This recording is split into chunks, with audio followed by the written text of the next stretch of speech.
Norm Doucet is originally from Charleston, South Carolina. He moved to Chicago when the White Sox won the 2005 World Series. It was a coincidence. Norm is a fan of Chicago and the Chicago Cubs. He was so elated the Cubs won in 2016 that he missed a client meeting for the only time in his life.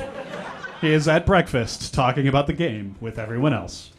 As taxpayers, we paid for his extensive international adventures arranged by the United States Marine Corps. Norm pays us back through his many talents. He is a singer, songwriter, drinker of good bourbon, and an inveterate storyteller. If Forrest Gump were better dressed and more talkative, you would get Norm. That is exactly not what I would ever describe you as. While he admits to being a bit of a fuck-up, he takes pride in his wit, his loyalty to his friends, and his devotion to his 2 daughters. Norm believes the terms boomer and millennial are universal, as are qualities like ignorance, wisdom, selfishness, sacrifice, hatred, and love, which are not restricted to any particular generation. Okay, Norm, what did you see? So, thank you, everybody. Before we start the clock, I'm going to harken back to what Andrew presented on. So I should know computers, but I don't. So I was like, oh, ChatGPT, write me something about Norm, and I gave it some information, and it sucked. So then I actually called a professional writer, former reporter friend of mine. I said, can you clean this up? And that's what he wrote. And so Andrew's correct. We need humans, after all.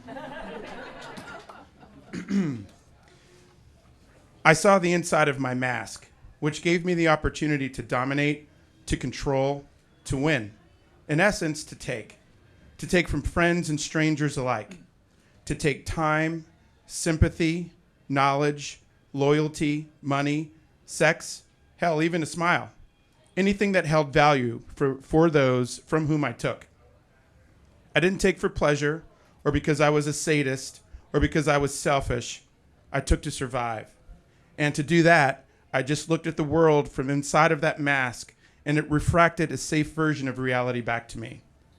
I think I started wearing that mask at 8 or 9 years old.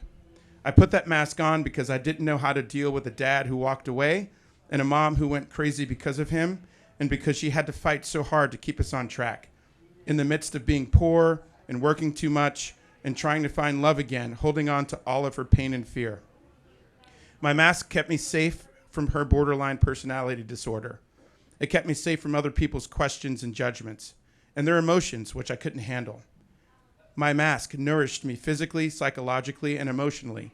And over the years, my mask became larger and more ornate and more beautiful and pleasing to the outside world.